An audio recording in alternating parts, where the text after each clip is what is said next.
Muy buenas tardes a todos, bienvenidos a esta nueva clase de transductores y sensores 2023. El tema de hoy vamos a continuar con la unidad referida a variables mecánicas y en este caso vamos a dedicarnos a una variable que es muy interesante, que es la medición de caudal. Dentro de la agenda vamos a mantener la estructura con la que venimos trabajando, vamos a hablar sobre una pequeña introducción del concepto de caudal y por qué es importante. Clasificaciones de las tecnologías y unidades a utilizar, sus principios de funcionamiento y, como siempre, calibración, guía de selección. En este caso se agrega un apartado nuevo que en las otras no era tan importante, si bien siempre la instalación es algo a tener en cuenta y que puede llegar a introducir perturbaciones en la medición y de hecho hacer que los valores medidos no tengan ninguna validez por errores en la instalación. Sin embargo, vamos a ver que en la medición de caudal cobra una significación bastante más importante y hay todas unas guías de correcta instalación de los caudalímetros que hay que seguir para poder asegurar una correcta medición. Y cerramos, como siempre, con un análisis de los principales fabricantes en el mercado. A diferencia de otras variables que hemos visto hasta ahora, como caudal como temperatura o presión, la medición de caudal tiene eh,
¿Cómo están, chicos? Ahí estoy tratando de comunicarme con el ingeniero para que no siga hablando solo.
Hola, Ahora sí.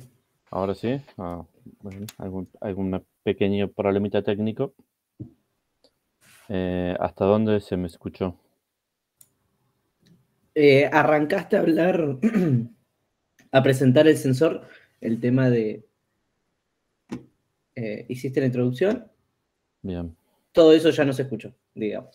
Listo. Hace un rato entonces que venía hablando solo. Exacto. Ok, Se escuchó cuando mencionaste que era importante lo de la ubicación de los sensores, la forma de bien. O conexión. sea, la agenda quedamos. La agenda que se escuchó todo. Bien. Ok. Bueno, volvemos entonces con la introducción. Eh, la medición de la variable caudal viene asociada a algunas actividades productivas o comerciales de los humanos, con lo cual ya hace bastante tiempo del que se tiene bastante nociones prácticas de estas aplicaciones, ¿sí? Principalmente habían interés por la medición o el significado del caudal de aire para la navegación y de agua para las actividades agropecuarias. A tal punto de que en algunas sociedades había personas con mucho poder, por ejemplo en Bali, asociadas a sus arrozales, llamados los sacerdotes del agua. Los romanos también tenían toda su serie de famosos acueductos, a los cuales también le interesaba saber cuánta agua se distribuía a través de ellos, porque después cobraban en función de esa agua. Con lo cual, tanto entonces para cuestiones de navegación como para cuestiones comerciales, el caudal es una variable que hace mucho tiempo que se mide. Lo que sucede con muchas de las aplicaciones tecnológicas es que al principio no hay una base matemática o física que describe el fenómeno, sino que son con conocimientos que se adquirieron en forma empírica y se fueron transmitiendo de generación en generación. Esto fue así en casi todas las actividades tecnológicas de la humanidad. Y después se empezaron a desarrollar las teorías y los principios que describieron ya con un lenguaje más técnico, un lenguaje matemático, lo que se estaba observando. En el caso particular de la caudalimetría, hay varias personas que contribuyeron con sus estudios a esta base científica de la medición. Entre ellos, uno de los más importantes es Bernoulli, que en su libro llamado Hidrodinámica, por allá por el 1783, establece lo que se conoce como el principio de conservación de la energía en los fluidos. Cuando veamos los principios tecnológicos en los cuales se basan los caudalímetros, vamos a ver que este principio es uno de los fundamentales. Después hay otras personas que contribuyeron con sus estudios a la aparición o a la materialización de diferentes tecnologías para medir caudal, como por ejemplo Faraday con sus leyes del electromagnetismo, por allá por el 1830, Reynolds, que define toda una teoría sobre los perfiles de las velocidades y cómo esto influye en la medición de los caudales, por allá por el 1880. El número de Reynolds vamos a ver que es muy importante conocerlo o determinarlo para ver en qué tipo de perfil se está produciendo el movimiento de los fluidos, y esto puede dar lugar a dos grandes categorías. Si el número de Reynolds es menor a 2000, hablamos de que el fluido está en un régimen laminar o en un perfil laminar, mientras que el número de Reynolds está por encima de 4000, hablamos de un régimen turbulento. ¿Qué significa que un fluido esté en régimen laminar o régimen turbulento? Desde el punto de vista más gráfico, digamos, se refiere a cómo es el frente de onda de ese fluido dentro de la cañería, ¿sí? Si esto es un corte de una cañería, estas son las paredes. y este es el frente de onda del fluido, en un régimen laminar o uniforme, si trazamos líneas paralelas a las paredes de la cañería, vemos que tanto la cantidad de fluido como la velocidad de las partículas dentro del fluido están uniformemente distribuidas. Puede ser también que haya un régimen laminar no uniforme, es decir, que haya una mayor concentración hacia algún lugar, hacia alguna de las paredes de la cañería. Mientras que si hablamos de un término de un régimen turbulento, lo que sucede es que las partículas del fluido se mueven no en forma paralela a las paredes, sino que lo hacen como si fueran en círculos o en vórtices, ¿sí? Esto es muy fácil de ver, por ejemplo, en una cañería de agua, si ustedes tiraran partículas en suspensión, podrían ver claramente cómo esas partículas se van a distribuir dentro de esa cañería de estas tres formas principalmente en función de esa, si estamos hablando de régimen turbulento o laminar. ¿De qué va a depender ese número? Fíjense cómo se calcula. El número de Reynolds depende de, por un lado, el diámetro de la cañería, ¿sí? La velocidad a la cual está circulando el fluido por esa cañería y dos propiedades intrínsecas del fluido, que son la densidad y la viscosidad, ¿sí?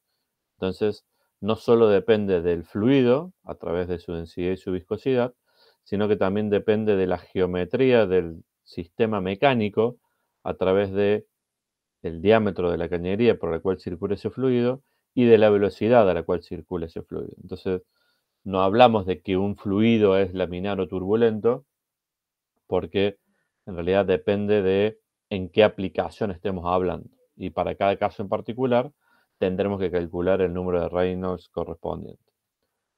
¿Por qué es importante saber para medir el caudal si el régimen es laminar o turbulento? Porque lo que sucede es que hay un cambio de comportamiento o de dependencia de la presión del fluido dentro de la cañería con el caudal. En régimen turbulento, el caudal es proporcional, ¿sí? Esto es una constante de proporcionalidad que después habrá que calcular, pero es proporcional a la raíz cuadrada de la diferencia de presión. Mientras que en regímenes laminares, el caudal es proporcional a la diferencia de presión. Esto es fundamental para después poder hacer el cálculo de caudal en función de la diferencia de presión que midamos, ¿sí? Va a quedar más claro cuando veamos los primeros métodos primeras tecnologías de medición de caudal. Pero básicamente tiene que ver con esto, con que la dependencia del caudal con la presión, en un caso es directamente proporcional y en otro caso es directamente proporcional, pero a la raíz cuadrada de esa diferencia de presión. Otras personas también contribuyeron fuertemente al desarrollo de la teoría asociada a los principios de medición de la variable caudal, como por ejemplo Christian Doppler, con su efecto Doppler, por allá por 1840, Gaspar Coriolis, con sus fuerzas de Coriolis, que van a dar origen a el método más utilizado para la medición de caudal másico. Ya vamos a ver qué significa caudal másico y por qué hay un caudal másico, respecto a qué decimos que es másico. Y von Karman con su teoría de vórtices, que también después dieron origen a un caudalímetro basado en este principio de funcionamiento. Como habrán visto, la mayor parte de la teoría física asociada a los caudalímetros se produce a finales de 1700 y hasta mediados de 1800, ¿sí? 1780 a 1840. Ahí hay un gran desarrollo de la base física y matemática asociada a los principios físicos, y después eso dio origen a, unos cuantos años después, a caudalímetros comerciales. Un caso particular es el de la teoría de vórtices, porque la teoría de vórtices es del año 1954 Y 14 años después, 1968, ya se disponía de un caudalímetro comercial basado en ese principio físico, ¿sí? En un caso bastante particular de poco tiempo entre la aparición em, de un principio físico y la utilización en un dispositivo comercial de ese principio. Bien, como siempre, el tema unidades es clave, lo vimos cuando hablamos de temperatura, en ese caso fue bastante simple, 4 escalas, 2 absolutas o termodinámicas y 2 de uso cotidiano.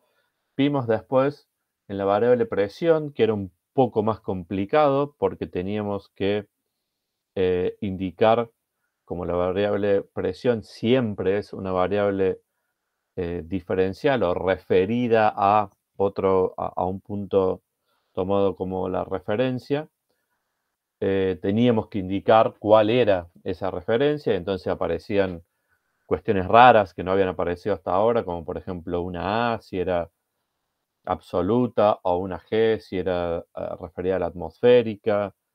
En el caso de la variable caudal, vamos a ver que también se complica el tema del uso de las unidades, eh, en particular cuando estamos hablando de medición de caudal de gases. Entonces, antes de hablar puntualmente de las unidades, vamos a definir el caudal como la cantidad de producto que pasa por un conducto por unidad de tiempo, ¿sí? Con lo cual, básicamente, esto nos dice que las unidades deberían indicar en algún sentido esa cantidad de producto, ¿sí? Litros, kilos o algo parecido, por unidad de tiempo. Será por segundo, por minuto, por hora o algo similar, ¿sí? Entonces ya sabemos que una unidad de caudal va a estar compuesta por una cantidad de producto y el tiempo en el cual pasa esa cantidad de producto. Ahora bien, ¿de qué podemos medir caudal? ¿Sí? Hasta ahora venimos hablando de caudal, pero no dijimos de que dimos un par de ejemplos, aire, agua, pero es bastante más amplia la base. Y básicamente podemos medir caudal de fluidos en cualquiera de sus dos estados, líquidos o gaseosos.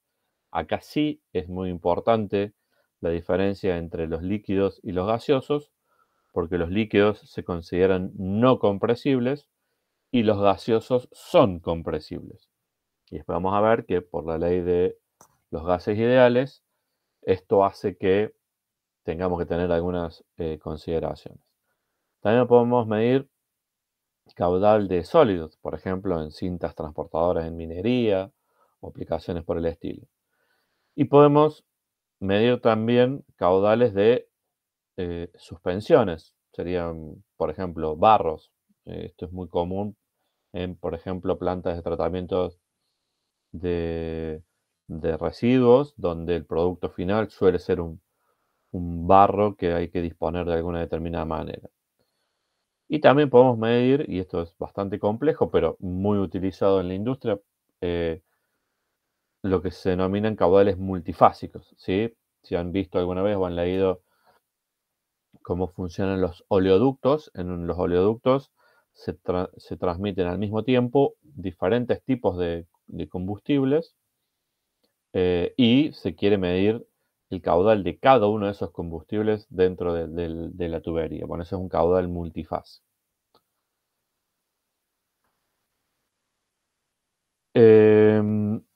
Esto hace que la primera pregunta entonces que tengamos que hacernos cuando vamos a hablar de caudalimetría es ¿caudal de qué? Y cuando definimos eso, si es líquido, si es sólido, si es gaseoso, además tenemos que indagar un poco más sobre las características o las propiedades de ese líquido, ese gas o ese sólido para encontrar, por ejemplo, o conocer sus densidades, sus viscosidades. Vamos a necesitar, en el caso de los sólidos, hablar sobre sus propiedades reológicas, por ejemplo, la dureza, para ver el grado de abrasividad que tiene ese producto dentro de las cañerías en general, pero de mi sensor en particular, con lo cual la medición de caudal es una medición bastante compleja, una de las más complejas que se les pueden presentar si realmente requiere o tienen que hacer una medición de precisión, ¿sí?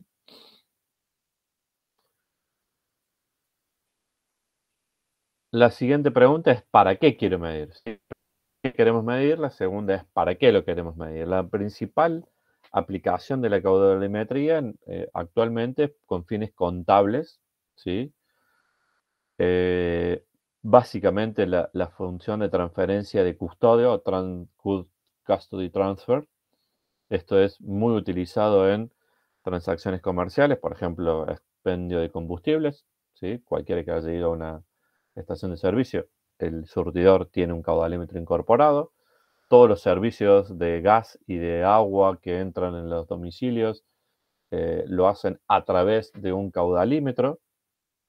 Em, tanto en el mercado minorista, es decir, viviendas individuales, como mayoristas, por ejemplo, grandes edificios o fábricas, ¿sí? Entonces, em, ya sea para facturar o para contabilizar qué es lo que tenemos almacenado, la caudalimetría es la forma elegida. También se utiliza muchísimo en aplicaciones industriales, por ejemplo, para todo lo que es el control del proceso productivo, ¿sí? Normalmente los procesos químicos en las plantas de proceso requieren las mezclas de determinados productos en determinadas cantidades. Esas cantidades por unidad de tiempo es justamente el caudal, con lo cual cuando uno entra a una planta de proceso, principalmente ve sensores de presión, de temperatura, de caudal y después vamos a ver que también de nivel. Esas son las cuatro variables más utilizadas en cualquier industria de proceso. Y en el caso de la biomédica, las aplicaciones biomédicas, el caudal eh, se utiliza tanto en aplicaciones hospitalarias, por ejemplo, todo lo que es caudal de gases de uso médico, como también en todo lo que es em, elementos de monitoreo y diagnóstico, por ejemplo, caudales de aire en los pulmones, espirometrías, digamos, hay una gran cantidad de aplicaciones en donde vamos a utilizar un caudalímetro, ¿sí? Y la siguiente pregunta es, ¿qué tipo de caudal necesitamos medir? ¿Sí? Y acá es donde aparece la diferencia entre si estoy midiendo el caudal de una sustancia que no es compresible de una que sí lo es. Si vamos a la definición de caudal, que dijimos que es cantidad de producto por unidad de tiempo, eso es lo que se denomina caudal volumétrico. Sin embargo, si estamos hablando de un caudal de un gas, el gas es compresible, entonces ya no es tan simple hablar de caudal volumétrico, porque vamos a ver que el volumen o la cantidad de gas que pasa en realidad depende de la presión y de la temperatura a la cual se encuentra. Entonces, para tener una idea más clara de realmente cuánta materia está pasando, ya el caudal volumétrico en los gases no es suficiente y hablamos de caudal másico. En otros casos, como por ejemplo el ejemplo que damos recién de el caudal de gas o de agua que ingresa en un hogar, no nos interesa tanto el caudal instantáneo, es decir, cuánto estamos consumiendo en un determinado momento, sino cuánto se consume en total en un determinado periodo, ¿sí? Por ejemplo, una base mensual en el caso de una tarifa eh, domiciliaria. En ese caso hablamos de caudal totalizado, ¿sí? El caudalímetro va midiendo en tiempo real lo que está, lo que está pasando a través de él, pero en realidad la indicación que va quedando es la de un totalizado. Entonces, después por diferencia, entre dos periodos de tiempo, puedo saber cuánto se consumió de ese producto. ¿sí? Entonces, tenemos caudal volumétrico, utilizado principalmente para líquidos y sólidos. Caudal también se utiliza para los gases, pero teniendo en cuenta esta particularidad de la presión y la temperatura. Caudal másico, que es el que realmente me da la cantidad de materia que está pasando por unidad de tiempo. Y el caudal totalizado, que es el que me indica cuánto es lo que consumimos en un determinado periodo de tiempo. El caudal volumétrico es el que responde a la definición de caudal, ¿sí? Básicamente en conductos cerrados es igual al producto de la velocidad del fluido multiplicado por el área o la sección de la cañería, ¿sí? Eso es la cantidad de masa que está atravesando este caño. Y las unidades principales que se utilizan son litros por segundo o por minuto, galones por minuto en los países anglosajones, metros cúbicos hora en el caso de algunos gases o algunos líquidos, es también uno de las unidades más frecuentes. Para hablar sobre la masa total del fluido, ¿sí? Y en ese caso hablar de caudal másico, las unidades no son de volumen, como litros o galones, sino que son de peso, como kilogramos, libras u onzas, también por unidad de tiempo, ¿sí? Segundos, minutos, horas o lo que sea. Y al valor de la velocidad por el área se la multiplica por la densidad del fluido que está atravesando esa cañería. En forma gráfica, para entender la diferencia que hay en cuanto a la masa cuando estamos hablando de un gas, fíjense en este gráfico. Esto es un cilindro que contiene 1 litro de aire a un bar de presión y 0 grados, ¿sí? La cantidad de partículas que contiene ese gas es 1. Y ahí tenemos, si esta fuese la cantidad de gas que pasa por alguna unidad de tiempo, vamos a tener una cierta cantidad o masa transportada. Pero fíjense que al ser compresible el fluido, yo puedo tener la misma cantidad de masa, ¿sí? Por ejemplo, 1.229 gramos, pero en la mitad de volumen, ¿haciendo qué? Y aumentando la presión, ¿sí? Ahora tengo medio litro en vez de 1 litro, pero tengo el doble de presión, tengo 2 bares, ¿sí?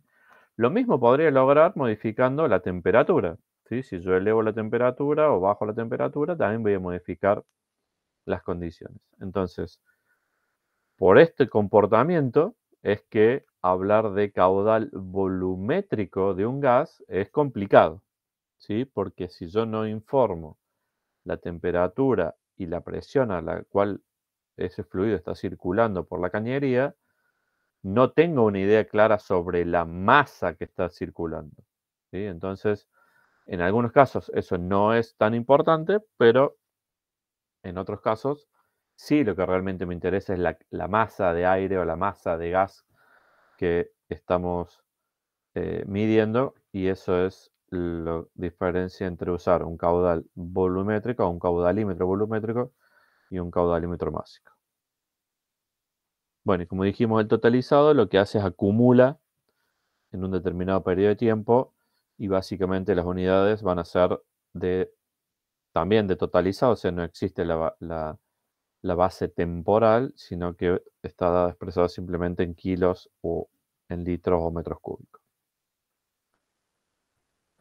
Bien, para terminar esta primera parte de introducción, en este gráfico se pueden observar, es un gráfico donde se muestran las principales aplicaciones de la medición de caudal, que son estas dos, en cañería cerrada o en canal abierto, ¿sí? Esas son las dos principales formas de medir caudal, ¿sí? Cuando hablamos de cañería cerrada, nos referimos tanto a caños, pero puede ser también, por ejemplo, una vena, puede ser cualquier un ducto de ventilación, o sea, cualquier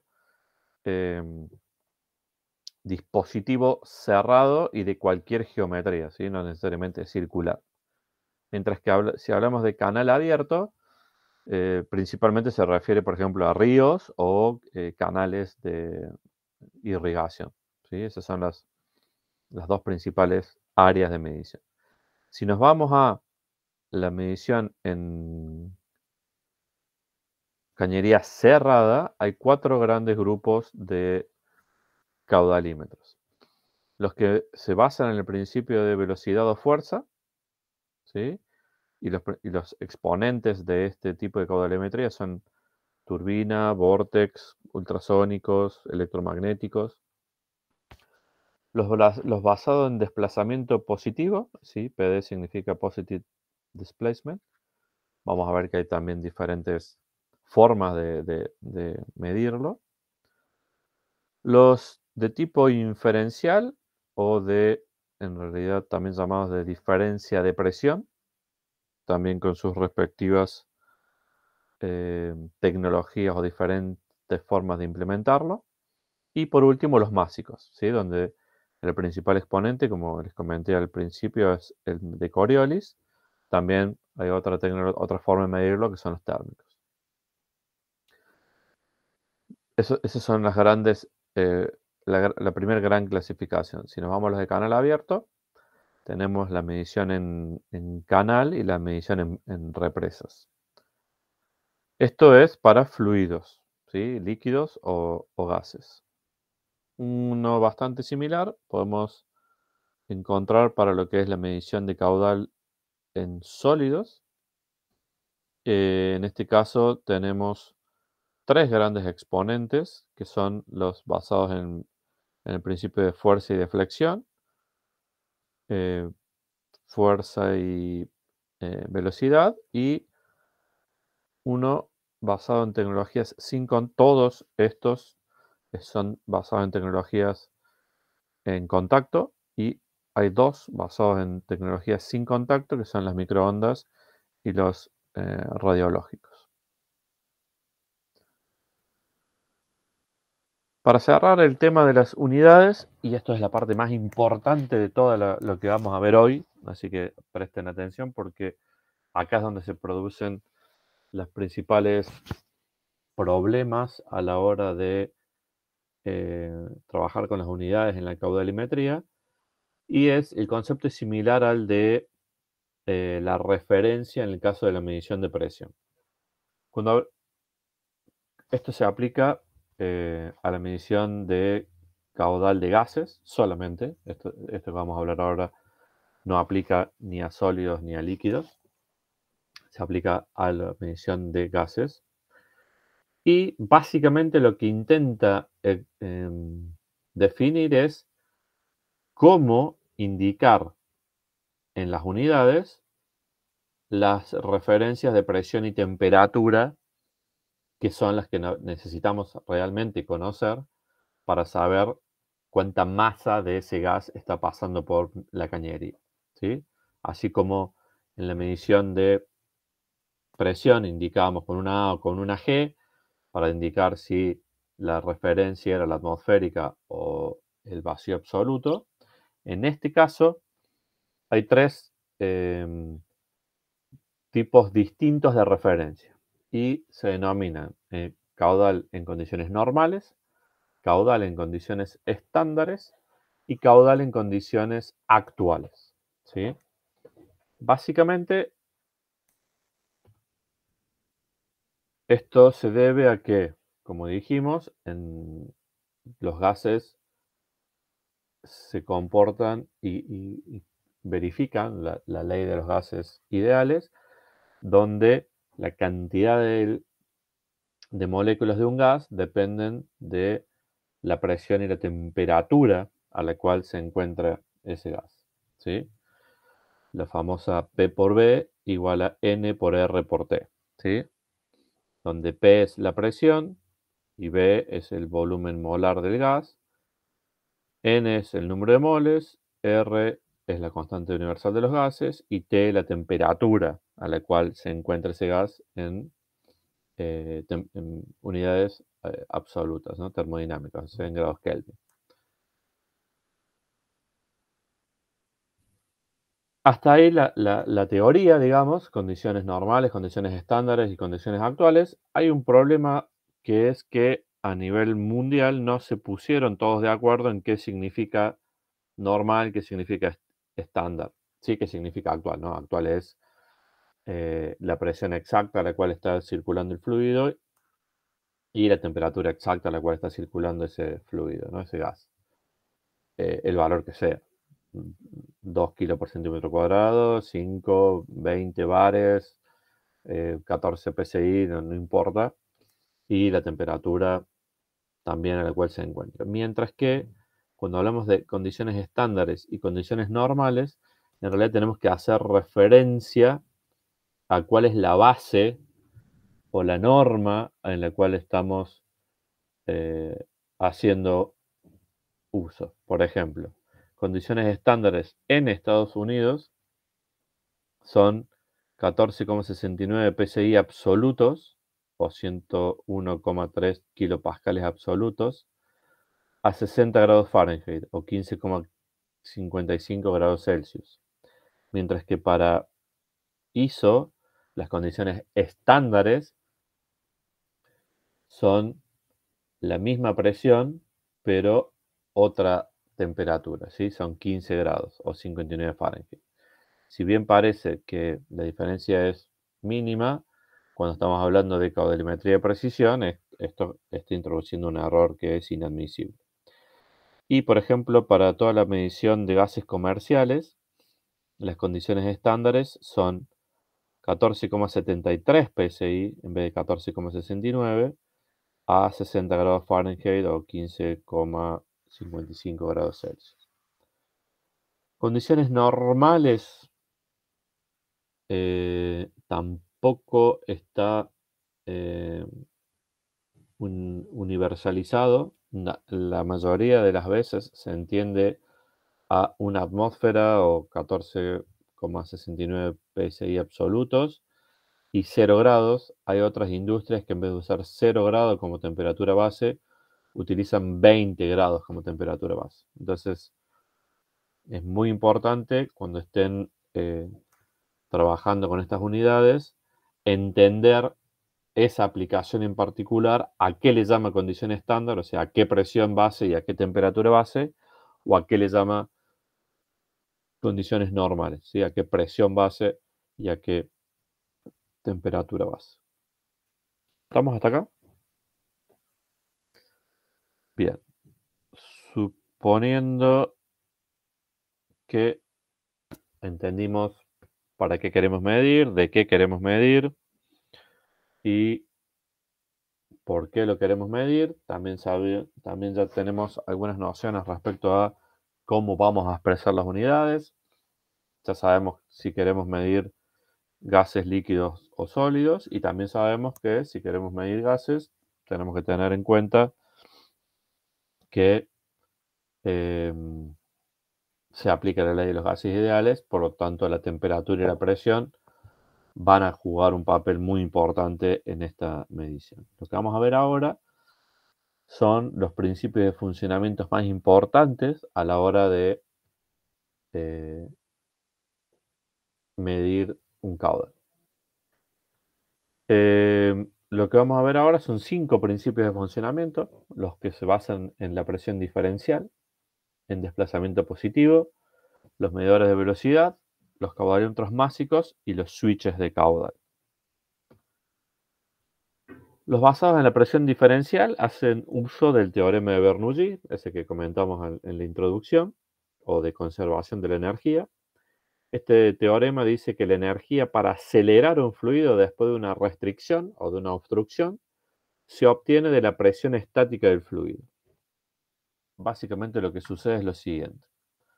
Fíjense primero en el dibujo de abajo. El dibujo de abajo lo que trata de demostrar es una cañería, si es un corte de una cañería, en la cual está circulando un fluido en la dirección de izquierda a derecha.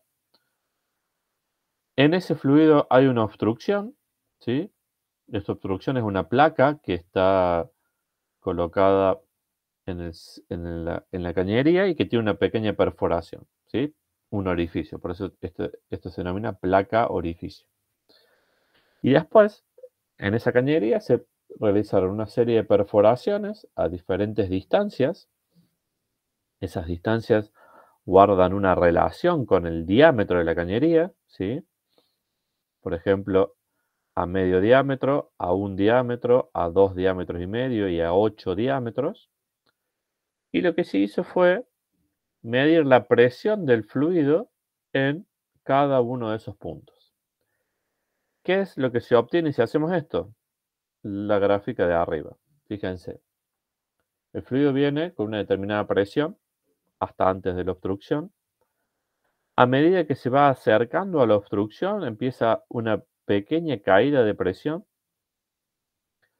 Fíjense, inmediatamente después de la obstrucción, esa caída de presión llega a un mínimo, ¿sí?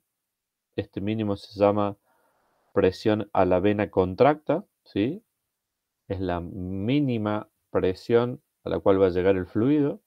Después hay una recuperación de la presión, pero nunca llega a la presión que tenía antes de la obstrucción, ¿sí? Esta nueva presión luego de la obstrucción se llama, mejor dicho, esta pérdida de presión respecto a la que traía antes de la obstrucción se llama pérdida de carga en la instalación y es un valor muy importante para hacer todo el cálculo hidráulico del sistema, ¿sí? En el peor de los casos, si las pérdidas de presión son muy grandes en mi sistema, lo que va a suceder es que al final de la cañería no va a salir no va a salir ningún fluido, ¿sí? Si este orificio fuera, a ver, el infinito sería que este orificio esté cerrado.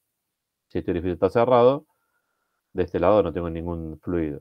Bueno, a medida que el orificio se va haciendo cada vez más grande, la pérdida de presión es menor y el otro extremo es que el orificio sea del tamaño del diámetro de la cañería, con lo cual la caída de presión es cero, ¿sí? En un caso es infinito, en otro caso es cero, en el medio todos los valores posibles. Este perfil de presión dentro de la cañería antes, durante la obstrucción y en la recuperación después de la obstrucción se produce en cualquier tipo de fluido y con cualquier tipo de obstrucción, ¿sí? Este es un perfil de presión estática típico de un fluido en una cañería.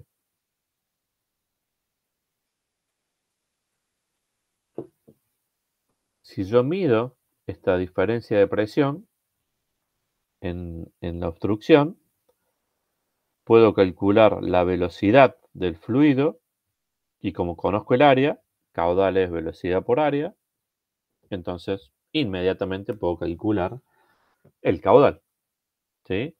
Y acá volvemos a unir los conceptos con el número de Reynolds, porque dijimos que si estamos en régimen laminar, el caudal era proporcional a esta diferencia de presión, pero si estábamos en régimen turbulento, el caudal es proporcional a la raíz cuadrada de esta diferencia de presión, ¿sí? Acá entonces se ve para qué es importante y para qué sirve el número de Reynolds, ¿sí?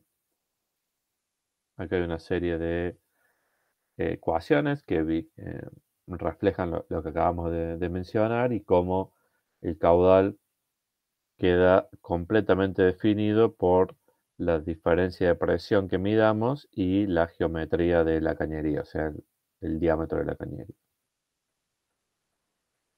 Ese factor de proporcionalidad K normalmente está publicado en tablas que dan diferentes organismos y asociaciones técnicas como ANSI, API, ASME o AGA. Sin embargo, a la hora de medir caudal, nosotros no tenemos que preocuparnos porque esa información ya viene programada en el caudalímetro. Otro de los conceptos importantes asociados a la caudalimetría es lo que se llama rangeabilidad. La rangeabilidad es un número, es un cociente adimensional que queda definido por el cociente entre el caudal máximo que puede medir un instrumento dividido el caudal mínimo que puede medir este instrumento. Esto es muy importante. Esto es muy importante. ¿Por qué? Porque la rangeabilidad depende del principio tecnológico en el cual está basado un caudalímetro, ¿sí? Y eso hace que, en función del caudal máximo que yo quiera medir, va a quedar relacionado el caudal mínimo que yo puedo medir. ¿Qué quiero decir con esto? Si yo tengo una tecnología que tiene una rangeabilidad de 10, ¿sí?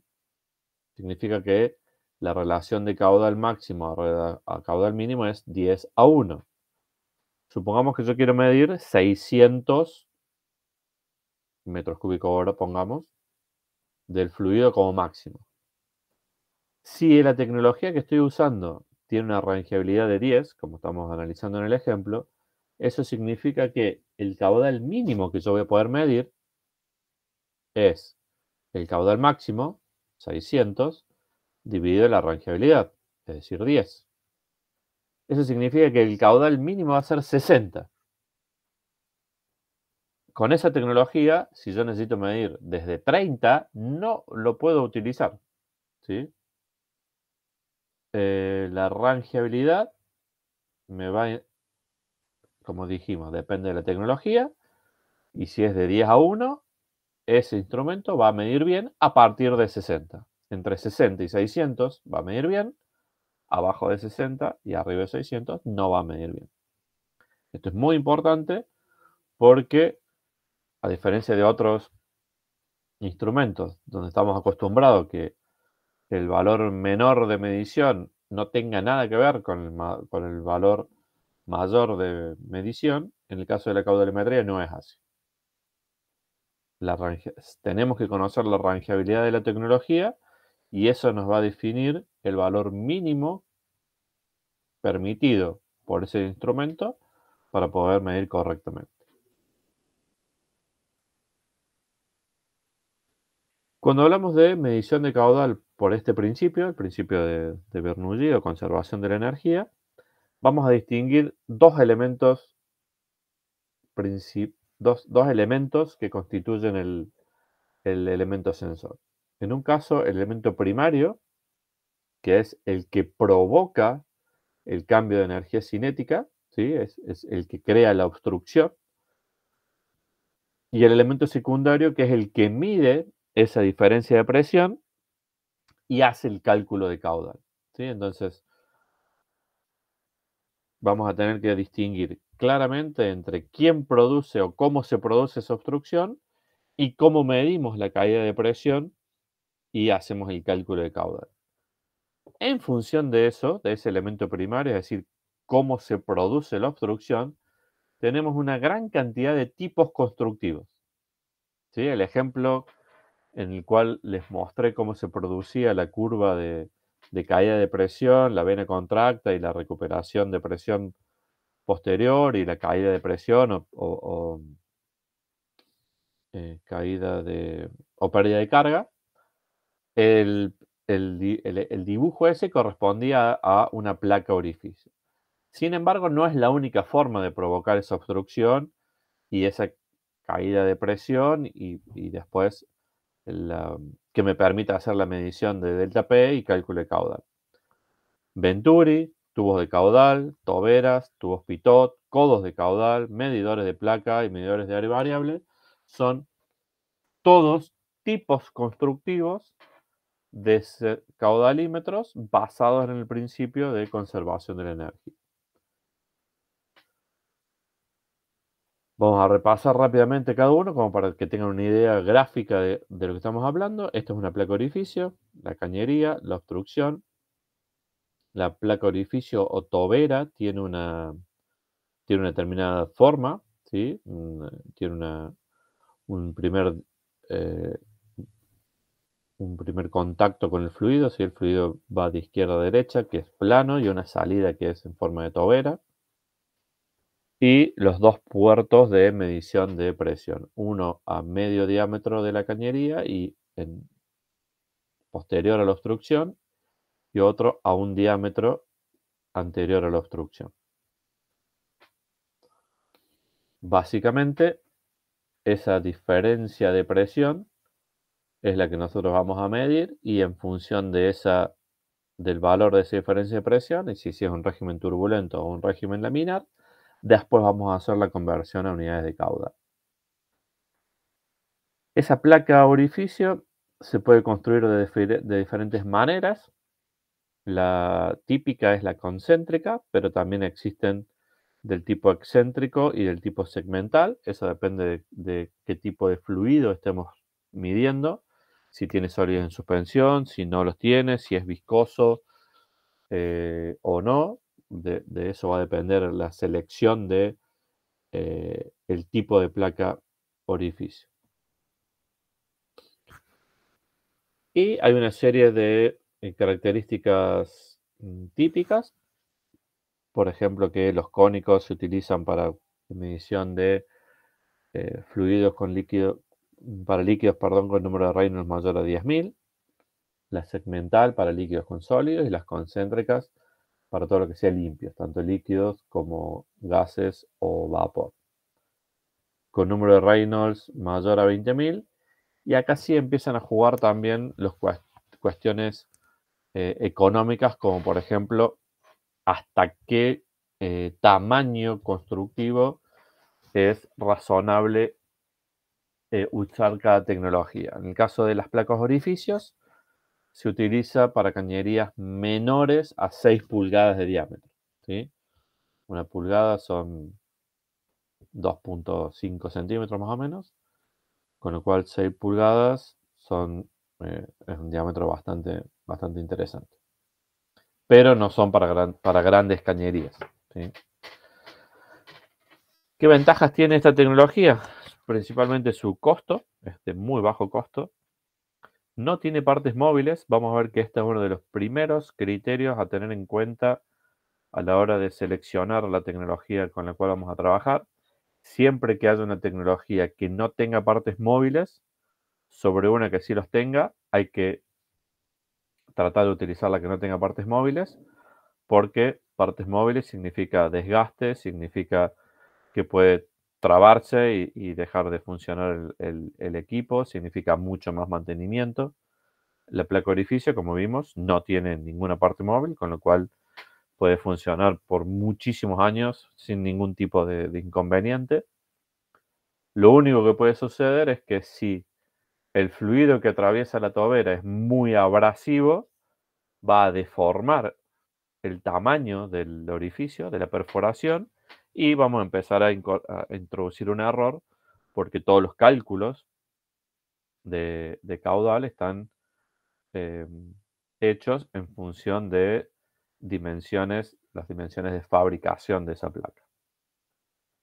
¿Qué limitaciones tiene? La caída de presión. En este caso, esta tecnología genera una gran caída de presión, porque estamos hablando de diámetros muy pequeños del orificio, con lo cual eso genera un costo mayor en lo que sería la fuente de impulsión, una bomba en el caso de un fluido líquido, o la presión de suministro en el caso de un gas, ¿sí? Entonces, esa es la principal limitación.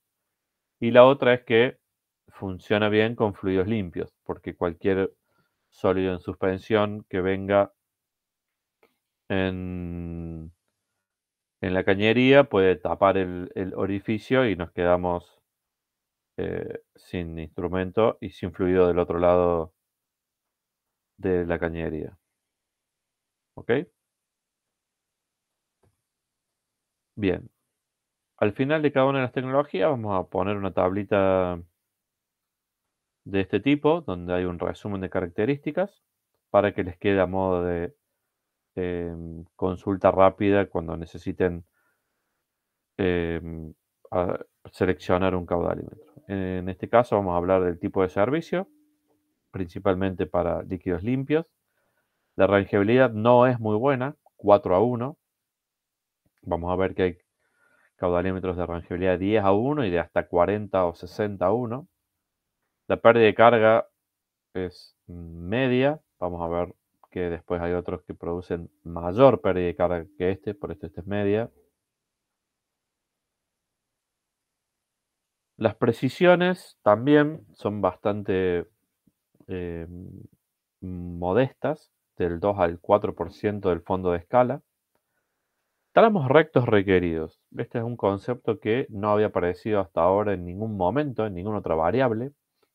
Tramos rectos requeridos lo vamos a ver cuando veamos la parte de instalación. Se refiere a cuántos tramos en función del diámetro de la cañería, mejor dicho, del diámetro del caudalímetro, rectos, significa sin ningún tipo de obstrucción, se requieren. Cuando hablamos de obstrucción en una cañería, nos referimos a cambios de sección de la cañería, es decir, una reducción o una ampliación de la cañería, un codo, una válvula, una bomba, todos esos son obstrucciones en la cañería que yo tengo que evitar que queden cerca de un caudalímetro. ¿Por qué? Porque me modifican el perfil del fluido en la cañería.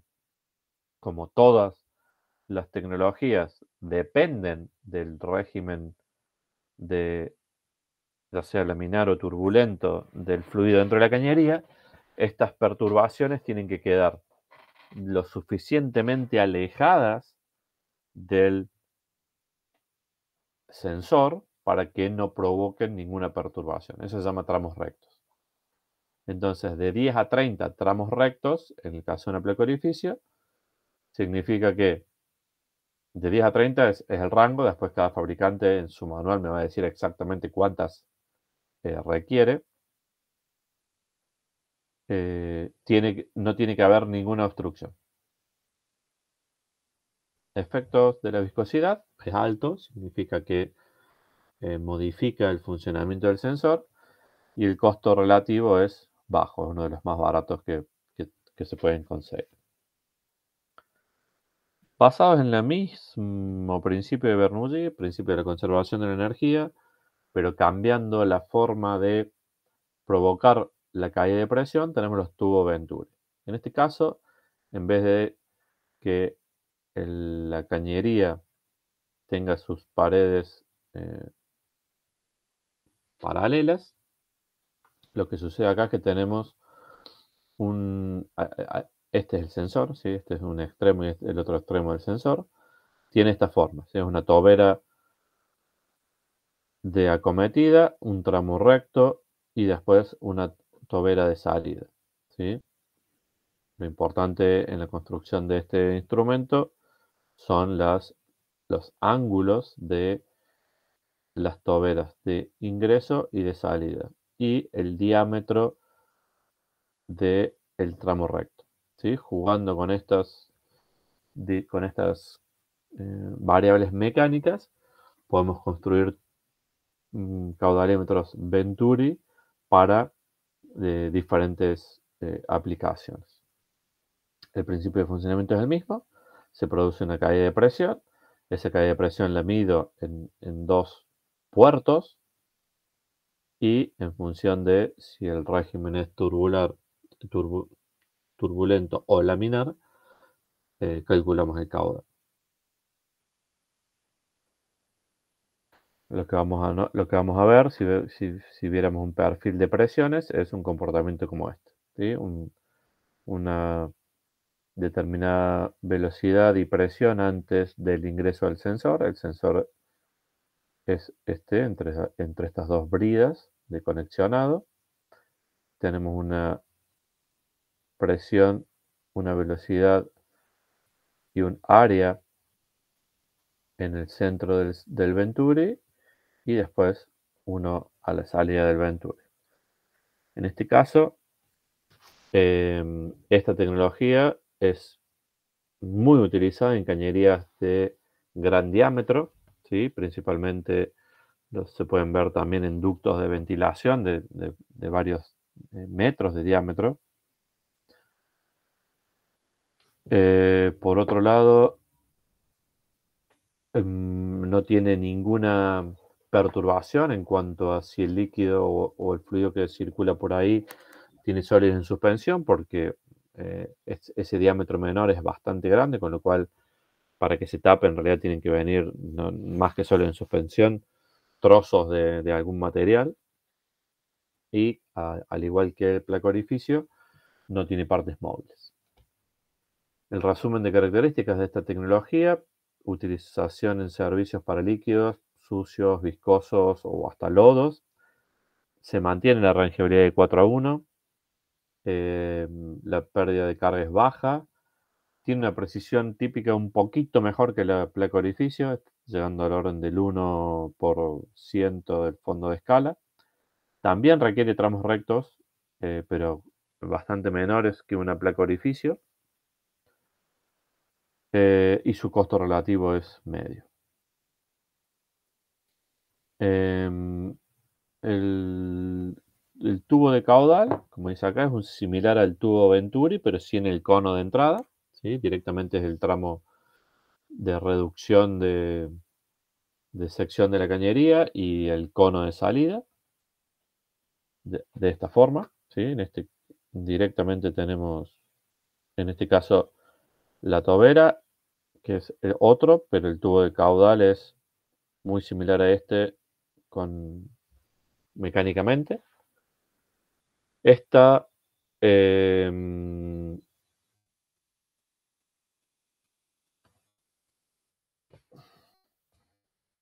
también se recomienda para líquidos limpios y sucios, dependiendo del tamaño de las partículas en suspensión. Mantiene la rangeabilidad de 4:1, básicamente porque depende del principio de medición. Pérdida de carga media, 1 o 2% de precisión típica de fondo de escala. También requiere tramos rectos antes y después. Y su costo relativo es medio. Los tubos pitot son muy utilizados en aplicaciones de ventilación, en ductos de ventilación y también en aeronáutica. Es la forma que tienen de medir la velocidad de los aviones. Y básicamente tienen dos componentes o miden dos presiones. Una presión que se llama estática y otra que se llama presión de impacto, ¿sí? Tiene una forma muy particular, ¿sí? Uno se da cuenta que un tubo de pitot apenas lo ve por su forma. Básicamente tienen un tramo recto con los puertos de conexionado, ¿sí? Y después una curva con una punta y unos orificios en el lateral, ¿sí? En los orificios laterales van a medir la presión estática y en la punta van a medir lo que es la presión dinámica o presión de impacto, ¿sí? Con esas dos presiones se hace un cálculo y básicamente lo que queremos encontrar siempre es la presión, para después, a partir de la presión y la sección de la cañería, poder determinar la velocidad, ¿sí? Y así el caudal. Otra forma constructiva, ¿sí? También con los orificios para medición de presión estática y de presión de impacto. Fíjense, la presión de impacto siempre tiene que quedar orientada hacia el frente del perfil del fluido, ¿sí? En este caso, el fluido circula de izquierda a derecha y el puerto de medición de presión estática tiene que quedar perpendicular a lo que sería el frente de onda del fluido. Luego, en función de los puertos de salida, vamos a hacer el cálculo de esa presión diferencial. Ventajas: bajo costo, sin partes móviles, esto es muy importante, muy fácil de instalación, hay que hacer solo una pequeña perforación en el ducto, y la caída de presión es mínima respecto a todos los que venimos viendo hasta ahora, porque básicamente es un cañito de una sección muy pequeña, sobre todo si lo comparamos con los ductos de algunos metros de diámetro en los cuales se utiliza, por ejemplo, para aplicaciones de ventilación en edificios. La principal limitación que tiene es la poca precisión. Cuando hablamos de poca precisión, típicamente estamos hablando del 3 al 5% del fondo de escala. Esto también tiene una rangeabilidad un poquito menor a los que veníamos viendo. Todos los que vimos hasta ahora eran de 4 a 1, esto es de 3 a 1, pero de nuevo, para el tipo de aplicaciones en las cuales se usa es aceptable. Sí requiere tramos rectos para su instalación y su costo relativo es bajo. Codos de caudal: básicamente la obstrucción es el cambio de sentido del fluido dentro del instrumento, justamente en un codo con un determinado ángulo. Vamos nuevamente a medir la presión, porque el principio de funcionamiento es el mismo. Vamos a calcular esa caída de presión y en función de esa caída de presión calcularemos la velocidad. Conociendo la sección y la velocidad, tenemos el caudal.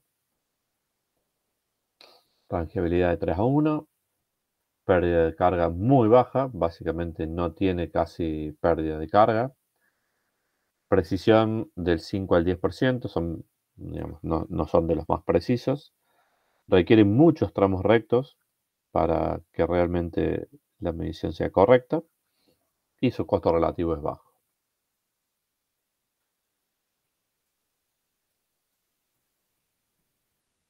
Em, todos los caudalímetros sí, los sensores de caudal que hemos mencionado hasta ahora hacen una medición continua, ¿sí?, o analógica de la variable caudal, ¿sí? Cuando hablamos en la introducción de la materia, dijimos que una de las cuestiones que tengo que determinar desde un comienzo es si necesito saber ese valor continuo de variación, o si solo me interesa saber si estoy por encima o por debajo de un determinado caudal o un determinado valor de la variable.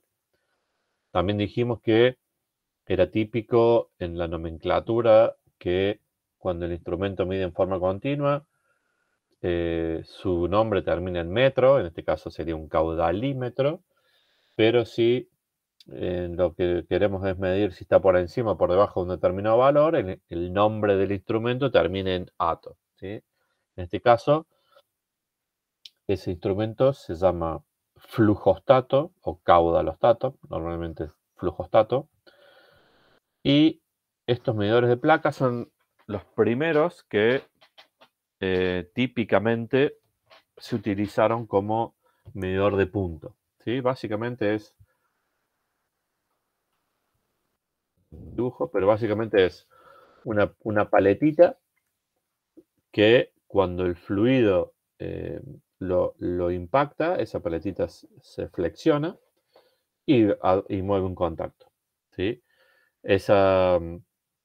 La fuerza que tiene que ejercer el fluido para poder vencer a la paletita tiene que ver con la regulación del caudal mínimo que queremos medir, y es lo que me va a permitir a mí después tomar ese contacto y saber si lo que está circulando por esa cañería es mayor o menor ese valor seteado, ¿sí? Lo que sería la medición de punto.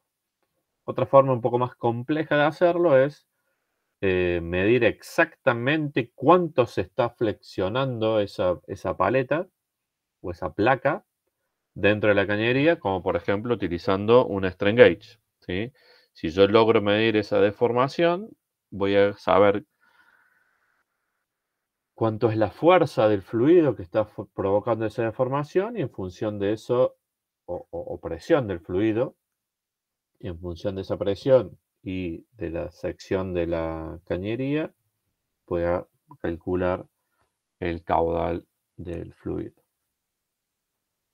Esta tiene una rangeabilidad un poco mayor a la que veníamos trabajando hasta ahora. Este ya es de 10 a 1. La pérdida de carga es del tipo medio.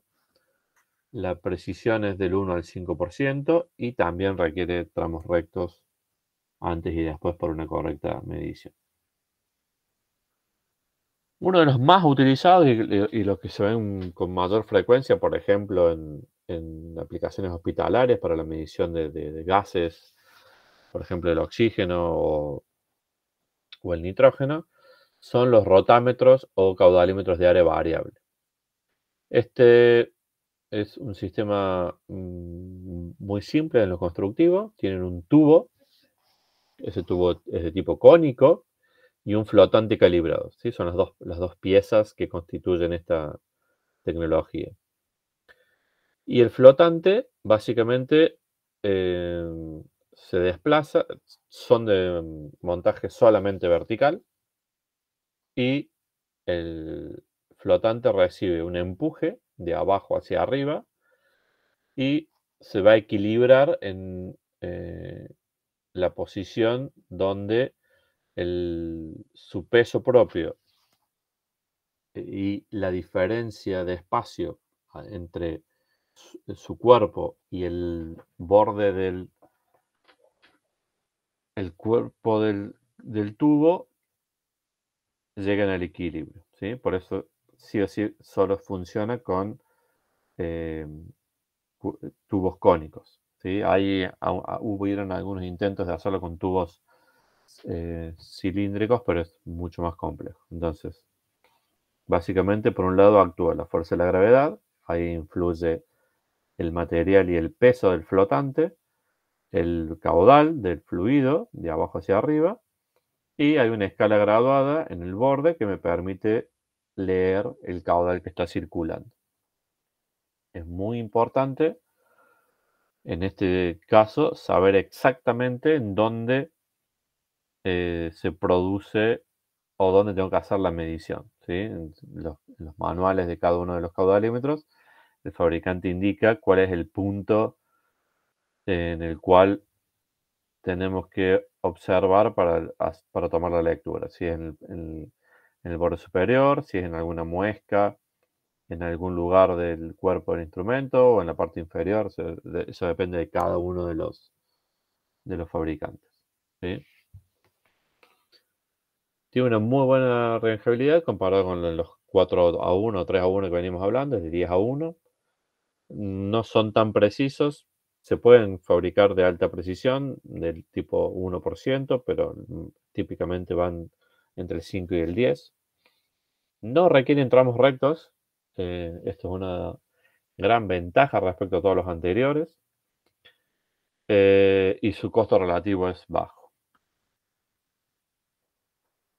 Bien, esos, los que acabamos de ver hasta ahora, todos los que vimos hasta ahora, placa orificio, pitot, venturi, rotámetros, codos, placas, todo eso se basaban en el mismo principio de funcionamiento, ¿sí? Teorema de Bernoulli o de conservación de la energía.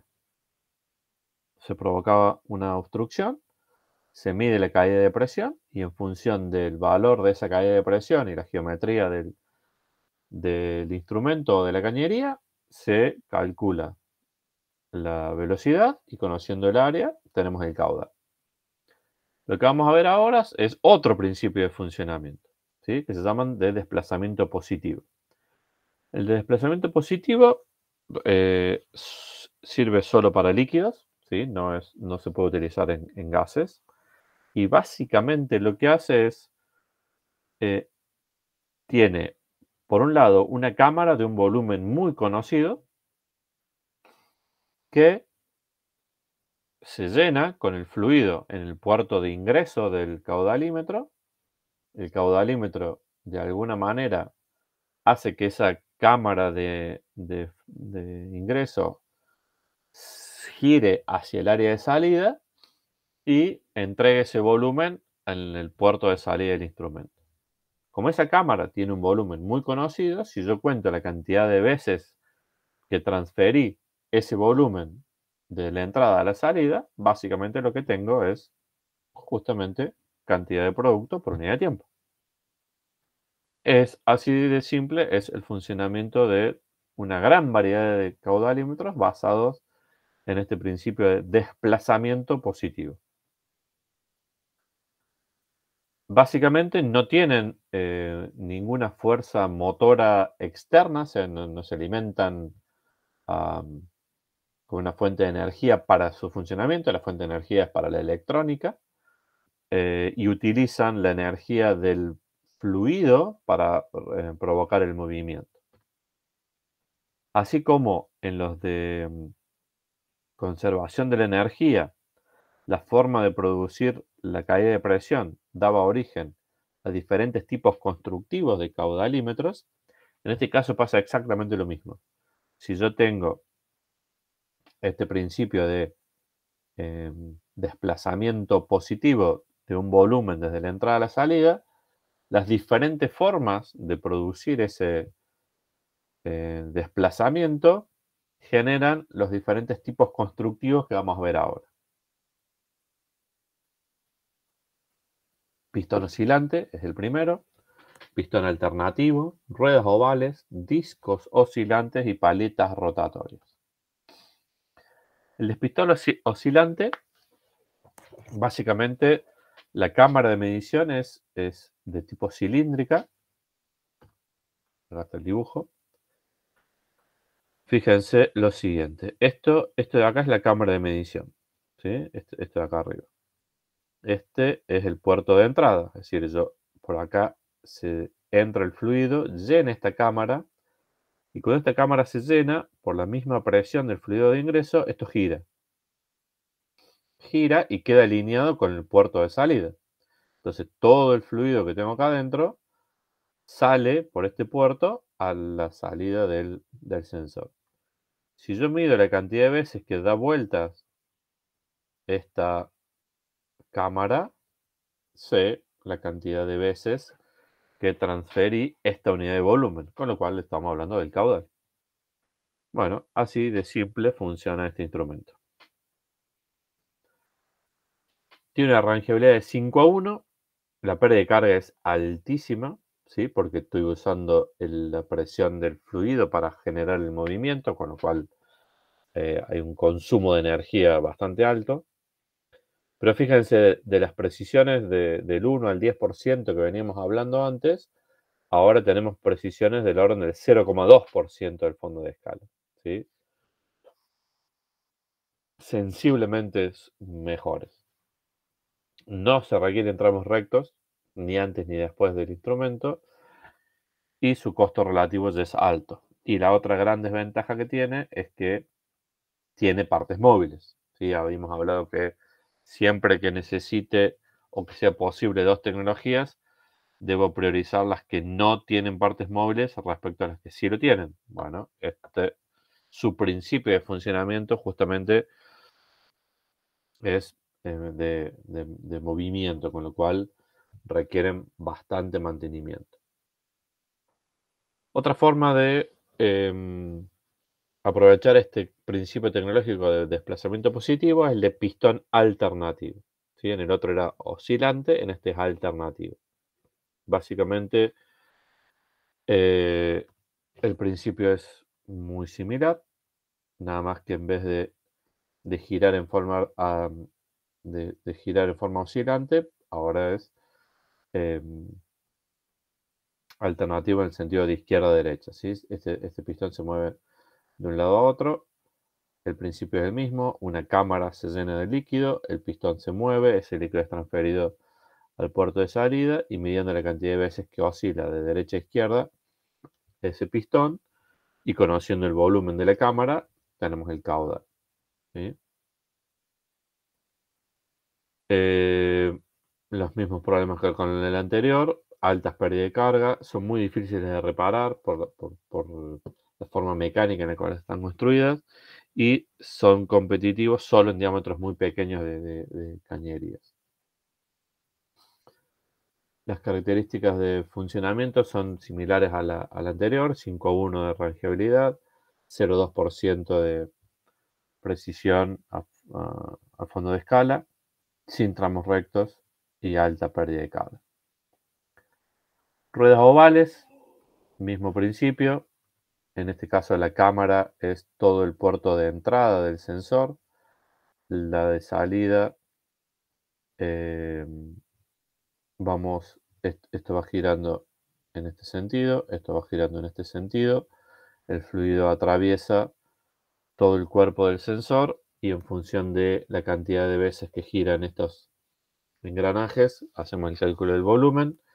Esto es recomendable solo para fluidos muy limpios, porque cualquier incrustación entre estos dientes o cualquier abrasividad hace que estos dientes se gasten y el sensor deje de funcionar, y de hecho haya que reemplazar el juego de engranajes, que de hecho viene como repuesto porque es parte del mantenimiento. Esas ruedas ovales pueden ser dentadas o planas, ¿sí? Pero básicamente el principio es el mismo, es volúmenes de entrada medidos en función de la cantidad de veces que da vuelta la paletita. Tangibilidad de 10 a 1, precisiones típicas del 0,5%. Este sí requiere tramos rectos en el orden de 10 y su costo relativo es medio.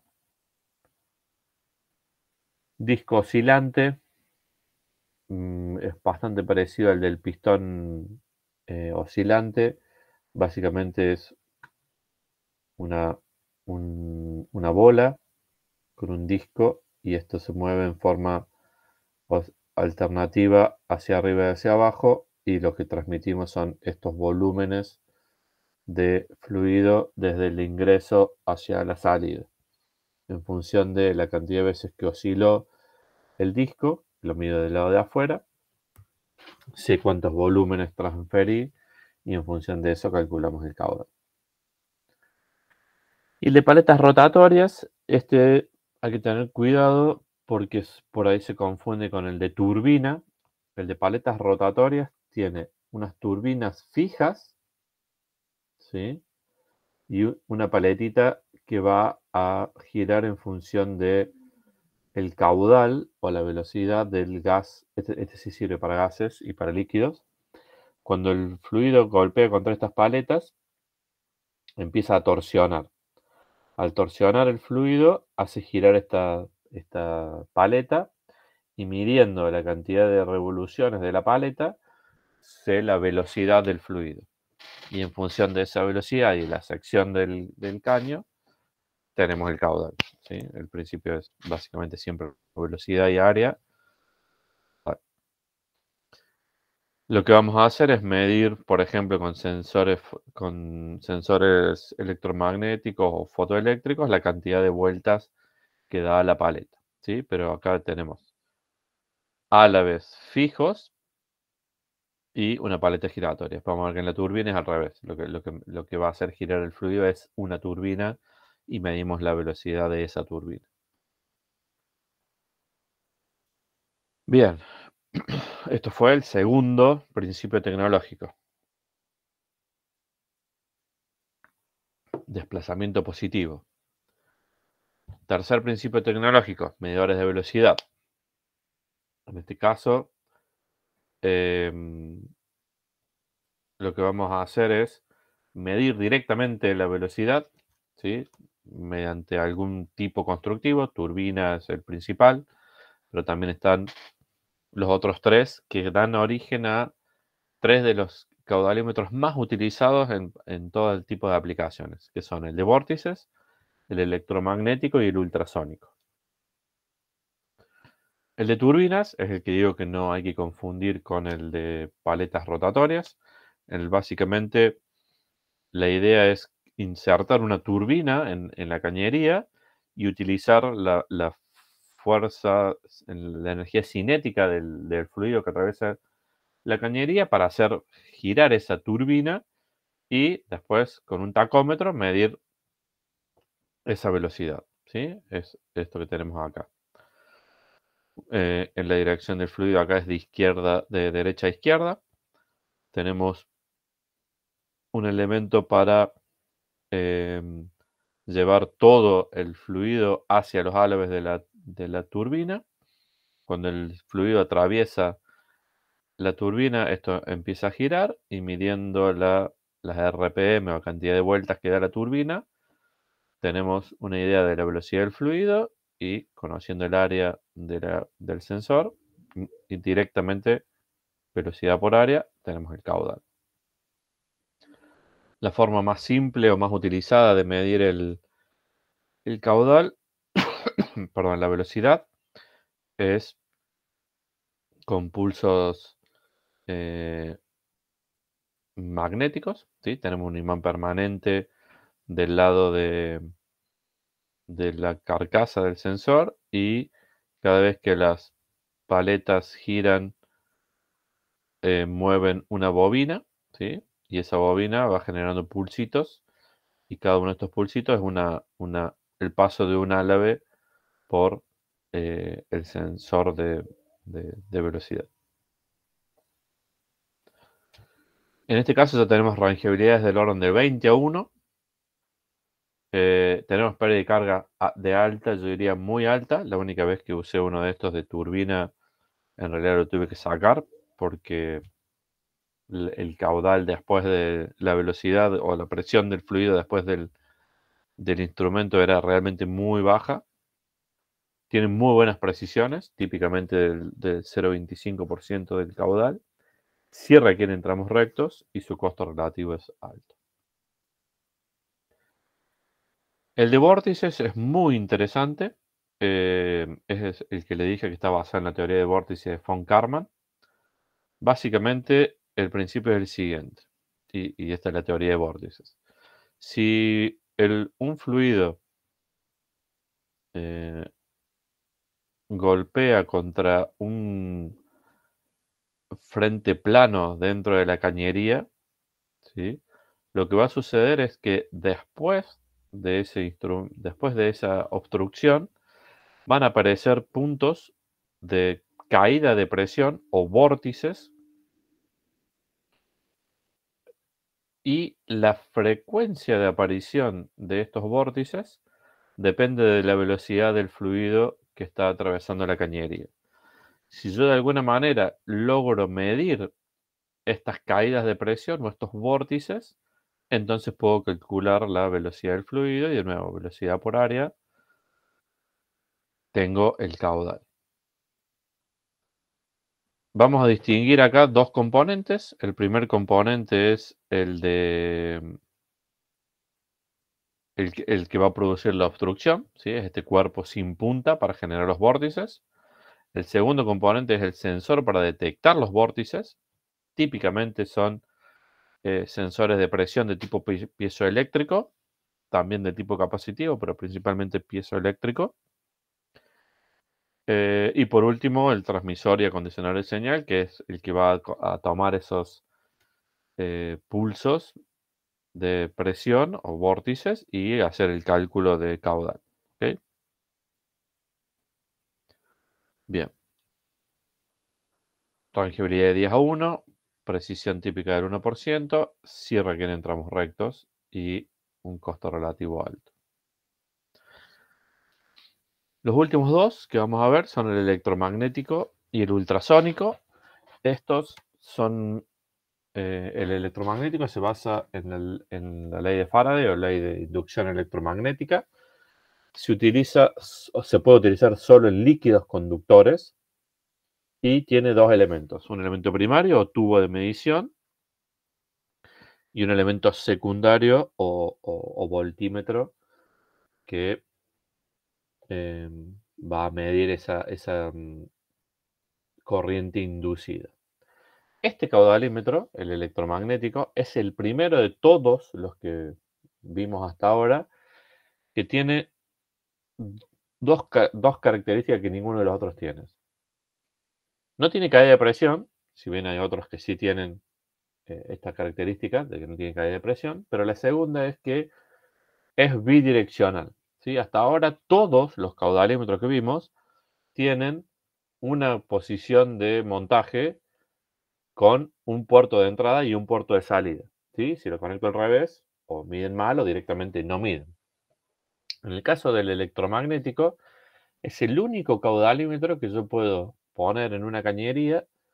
y que me mide para los dos lados, ¿sí? Esto es muy importante en el caso de que yo tenga que medir justamente que el fluido en mi cañería pueda ir en cualquiera de las dos direcciones, por ejemplo, en diferentes momentos o en diferentes etapas de un determinado proceso, ¿sí? Entonces, si ese es el caso, el caudalímetro electromagnético es la solución, siempre y cuando tengamos en cuenta que solo funcionan con fluidos conductivos. Si el líquido que atraviesa el sensor tiene que ser conductivo. ¿Cómo funcionan? ¿Cuál es el principio de funcionamiento? Básicamente lo que vamos a generar es un hermoso campo magnético exterior mediante unas bobinas, ¿sí? Y como sabemos por nuestro amigo Faraday, si yo tengo cargas eléctricas en movimiento en un campo magnético, genera una diferencia de potencial. Entonces, teniendo el campo magnético exterior generado por las bobinas y siendo el fluido conductor, por eso tengo cargas eléctricas en movimiento, al atravesar ese campo magnético vamos a poder tener una corriente o una diferencia de potencial que vamos a poder medir y en función de eso calcular la velocidad y de nuevo, conociendo el área, tenemos el caudal.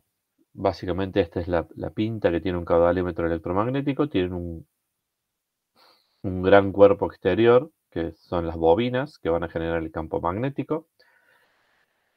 El interior, que es lo que se llama liner aislado, ¿sí? Es un plástico no conductor. Y los electrodos. Estos electrodos son los que van a medir esa diferencia de potencial generada en el fluido conductor y van a hacer el cálculo de caudal, ¿sí? Eh, Ventajas: pueden medir líquidos corrosivos, porque el plástico interior aislado, el liner, se puede hacer de diferentes tipos de materiales. Pueden medir en ambas direcciones con la misma precisión. Y una de las principales desventajas que tenían era su gran consumo, ¿sí? Porque esas bobinas o ese campo magnético que generan eh, lo hacen a expensas de consumo de energía. Hay algunas alternativas para eso, como por ejemplo los electromagnéticos de alimentación pulsante, que eh, son la forma constructiva de las nuevas generaciones de caudalímetros electromagnéticos. Fíjense que pegamos un salto en rangeabilidad de 40 a 1 respecto a todo lo que veníamos viendo, que el máximo era 10, son los de mejor rangeabilidad. No tienen pérdida de carga, tienen muy buena precisión, típicamente el 0,5%. Sí requieren tramos rectos y su costo relativo es alto.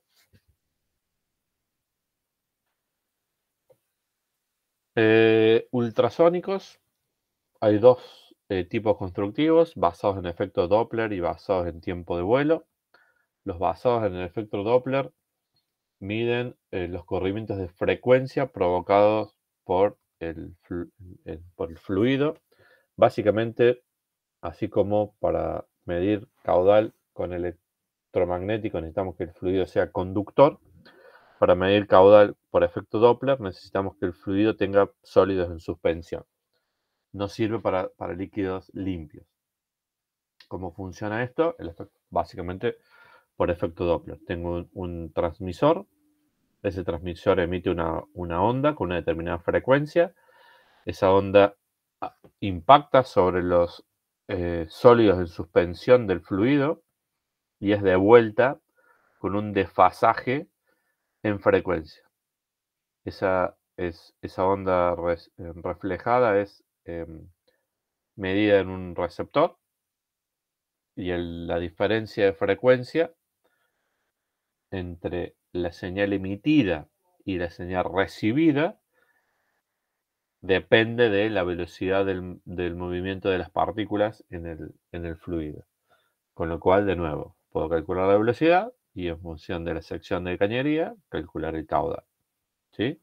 Esta es la ecuación que vincula la velocidad del fluido con la frecuencia base o la frecuencia de la onda emitida y la frecuencia de la onda recibida, ¿sí? Obviamente también interviene para el cálculo de caudal el diámetro de la cañería. Rangeabilidad de 10 a 1, precisiones típicas del 5%, sí requieren tramos rectos para su instalación.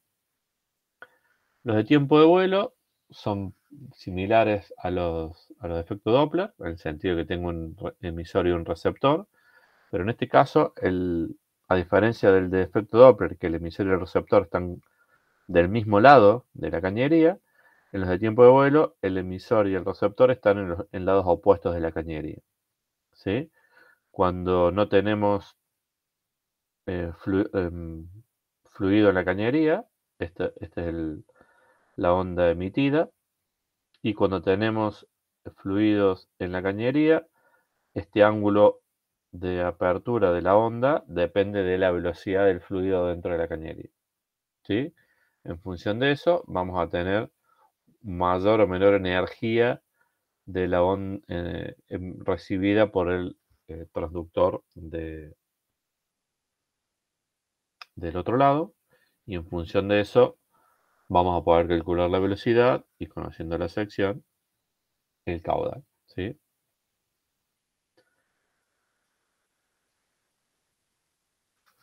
Rangeabilidad de 20 a 1, precisiones típicas del 1 al 5% y sí requieren tramos rectos para su instalación. Caudalímetros básicos son, como dijimos, importantes a la hora de medir gases y para medir caudal másico en forma directa, ¿sí? Con todos los otros medíamos caudales volumétricos y si queríamos saber en el caso de los gases realmente la cantidad de masa, deberíamos hacer además una medición de presión y de temperatura y hacer un cálculo. En este caso estamos hablando de caudalímetros que miden directamente en forma másica sin hacer ningún cálculo, y hay dos grandes principios o tipos constructivos, el de Coriolis y los térmicos. El de Coriolis se basa en el efecto Coriolis, justamente, y tiene que ver con la modificación en la frecuencia de oscilación de un tubo en función de la masa de fluido que atraviesa ese tubo y de la velocidad de ese fluido, ¿sí? Básicamente, eso es lo que se llama fuerza de Coriolis. Hay un video después en la página, en el aula virtual, que está muy interesante. Es de la empresa Endres & Hauser. Hay 4 videos en realidad, donde mediante animaciones muestra los diferentes principios de funcionamiento. En el caso de Coriolis, normalmente tienen una forma de tubos en U.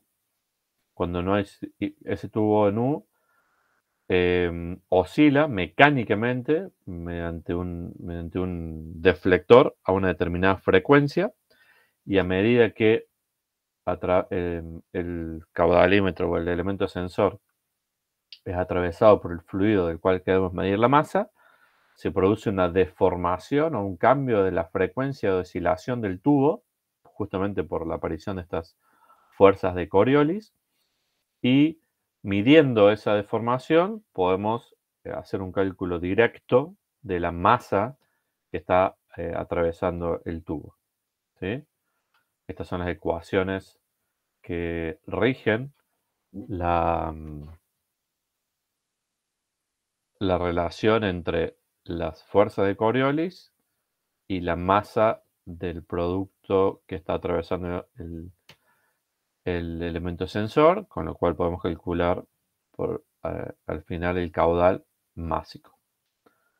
Intervienen un montón de propiedades mecánicas constructivas del sensor, como por ejemplo la constante elástica del tubo y sus ángulos de torsión, que son todas cuestiones desarrolladas por el fabricante, ¿sí?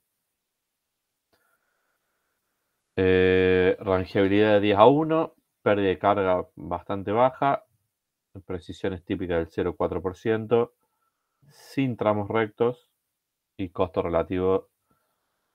Este es el caudalímetro más caro que se puede comprar, ¿sí? Para una misma sección de cañería, el caudalímetro que sin duda va a resultar más caro es el Coriolis. Y por último, los térmicos.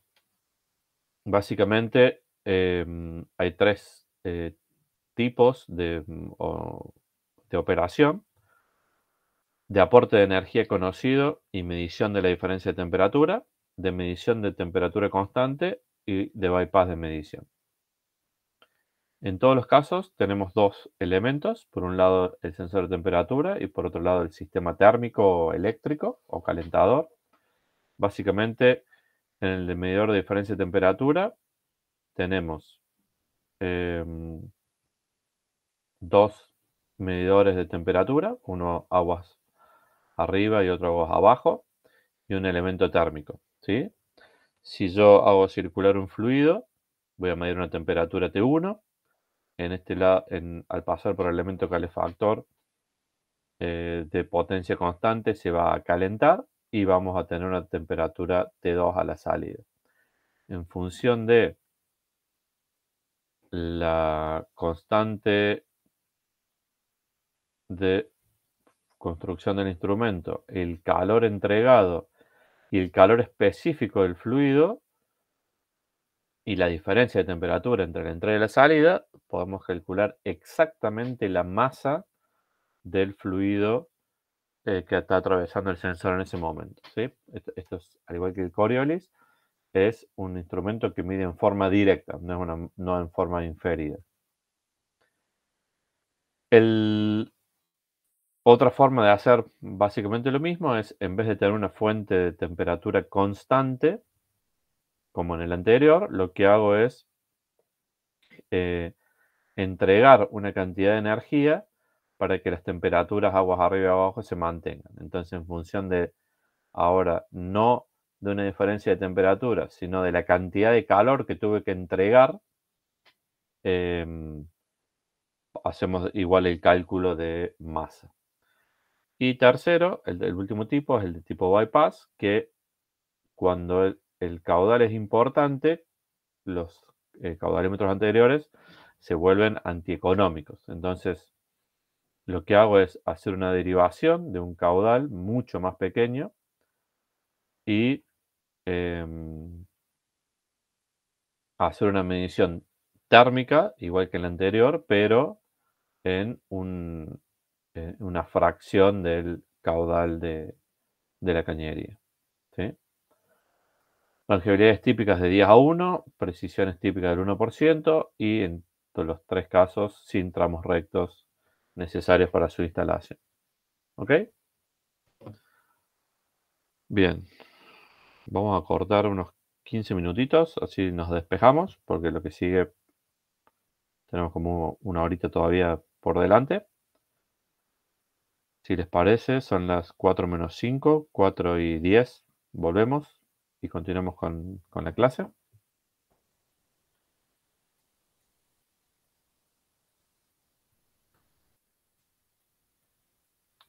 Perfecto. Nos vemos en un ratito.